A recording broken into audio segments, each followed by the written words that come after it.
ஆப்பிரிக்கால இருக்கிற அந்த பழங்குடி மக்கள் தான்சானியால எல்லாரும் கையில ஸ்டாலின் போட்டோ. அது ஸ்டாலின் கூட அந்த ஜனங்களுக்கு தெரியாது. புரியுதா? அதாவது திருட்டுத்தனம், ஏமாளித்தனம், ஒருத்தனை இது பண்றதுன்னா எப்படி பண்றாங்கன்னு பாருங்க.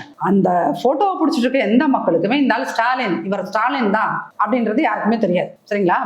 இவரை இங்க இருக்கிற பழங்குடிகளுக்கு அவர் ஏதோ நிறைய திட்டங்கள் செஞ்ச மாதிரியும் அதை பாராட்டி அந்த மக்கள் இவரை இது பண்ணிருக்காங்க.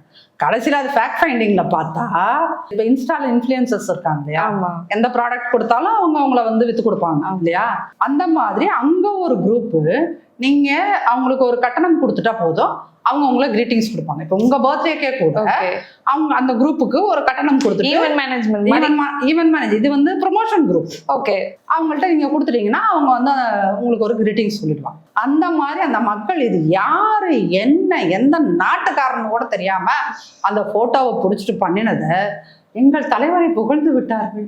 எங்கள் தலைவர் இந்த கேவலம் லாஜிக் இருக்கணும், ப்ரமோஷன் உனக்கு தேவையா?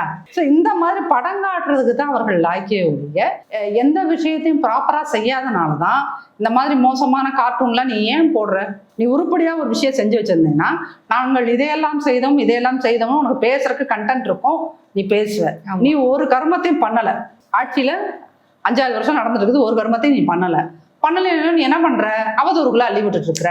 இந்த மாதிரி உன்னோட அந்த சாக்கடை புத்தி, மலம் தின்னும் புத்தி என்ன பண்ணது? இந்த மாதிரி மோசமான கார்ட்டூன்ஸ் போட்டுட்டு அலையுது.